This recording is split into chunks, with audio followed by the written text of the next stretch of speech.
Qeydiyyatdan keç bölməsinə daxil olun. Nömrənizi, PIN kodunuzu və şəxsiyyət vəsiqənizin seriya nömrəsini daxil edin. Şəxsiyyət vəsiqənizin ön şəklini çəkin və daxil edin. İstifadəçi qaydaları və şərtlərini qəbul edərək qeydiyyatı tamamlayın. Açılan səhifədə qeyd etdiyiniz mobil nömrəyə göndərilən OTP kodu daxil edin. Hörmətli müştərilər, qeyd edək ki, OTP kod heç bir halda başqa bir şəxslə paylaşmayın. Açılan səhifədə şifrə yaradın. Şifrəni təkrarlayın.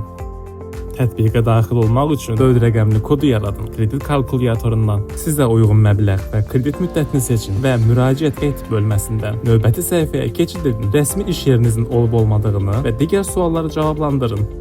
Növbəti mərhələdə kredit tarixçənizə yoxlanılması üçün bir azəyin ödəniş etməlisiniz. Hörmətli müştəri, zəhmət olmasa kredit şərtlərini diqqətlə oxuyun. Şərtlər uyğun gəlmirsə, qeydiyyatdan keçməyin. Bir azəyin ödəniş üçün kart məlumatlarınızı daxil edin və təsdiq edin. Növbəti mərhələdə kredit müraciətinizi və məbləği diqqətli yoxlayıb təsdiq edin. Hörmətli müştəri, məlumatların yoxlanılması üçün MyGov tətbiqindən Asel Kredit Box üçün icazələri aktiv edin. Yaxın şəxslərin ad, soyadını və mobil nömrəsini qeyd edin.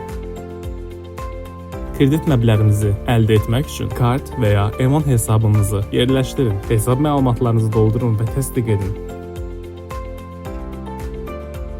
Növbəti mərhələdə video çəkilişə başlayın. Video çəkiliş zamanı təlimatlara əməl edin.